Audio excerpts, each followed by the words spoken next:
एक बार इनके पिताजी कहीं किसी यजमान के यहां गए, ब्राह्मण थे, तो यजमान ने दक्षिणा में 2 सोने की मोहर प्रदान की। 2 सोने की मोहर पाकर के पिताजी तो इतने खुश कि बस पूछो मत। अब तो घर आए नाचते हुए। पत्नी ने पूछा, आज इतने प्रसन्न क्यों हो? अरे देवी देखो, 2 सोने की मोहर मिली हमको, अब 6 महीने की तो सब व्यवस्था हो गई, खूब राशन आ जाएगा, खूब बढ़िया, खूब पेट पूजा चलेगी, और ये भी अब ये भी इसको भी खिलाना होता है, ये भी प्रेम से रहेगा, खूब प्रेम से पवाएंगे और कोई दिक्कत नहीं है। 2 सोने की मोहर, 6 महीने तो अब कोई दिक्कत नहीं है, और 6 महीने में कोई ना कोई यजमान मिल ही जाएगा, थोड़े और पैसे दे देगा, धीरे धीरे बढ़ जाएंगे सब। पिताजी ने दोनों सोने की मोहर एक कपड़े में बांध करके एक स्थान पर रख दी। स्थान भी नहीं था, 2 ईंटों के बीच में थोड़ी जगह थी, वहां रख दी। रात्रि में सोए, अब बार बार उठ के जाके देखें सोने की मोहर रखी है ना, बोले हाँ रखी।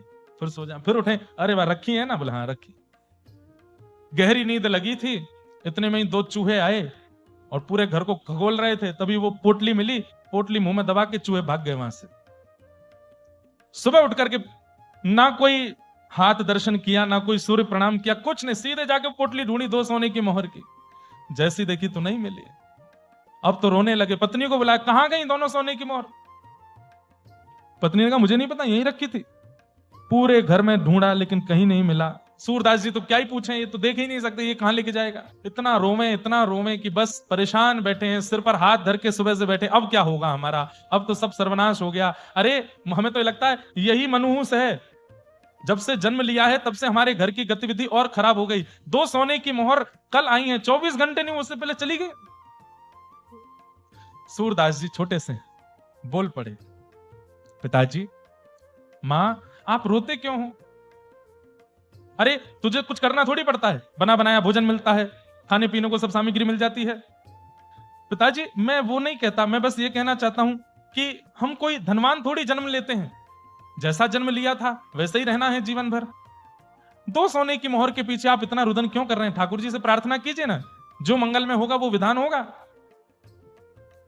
नहीं माने, फिर भी रो रहे हैं, परेशान बैठे हैं। सुबह से शाम हो गई, अन्न का एक दाना नहीं बना घर में। दोनों माता पिता सिर पर हाथ धर के बैठे। सूरदास जी बोले, सुनिए, मुझे भविष्य देखना आता है और मुझे मंगल देखना आता है, तो मैं बता सकता हूं कि सोने की मोहर कहां है।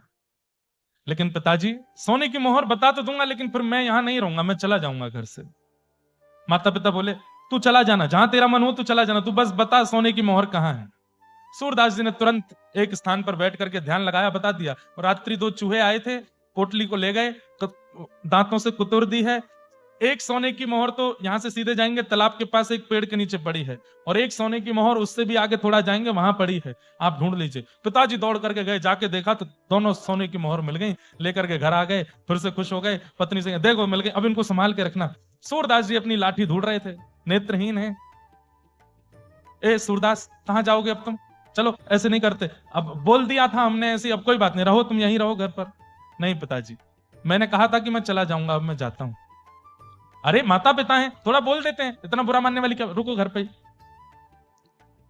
सूरदास जी बोले, अच्छा मैं रुक जाऊं? बोले हाँ। लेकिन पिताजी एक बात सुनो। बोले क्या? अगर मैं रुका तो ये सोने की मोहर फिर चली जाएंगी। जैसे ही कहा कि फिर चली जाएंगी, तो माता पिता कुछ बोले नहीं, मौन हो गए दोनों। सूरदास जी ने थोड़ी देर देखा, जब कुछ नहीं बोले, मंद मंद मुस्काते हुए अपनी लाठी लेकर के निकल गए।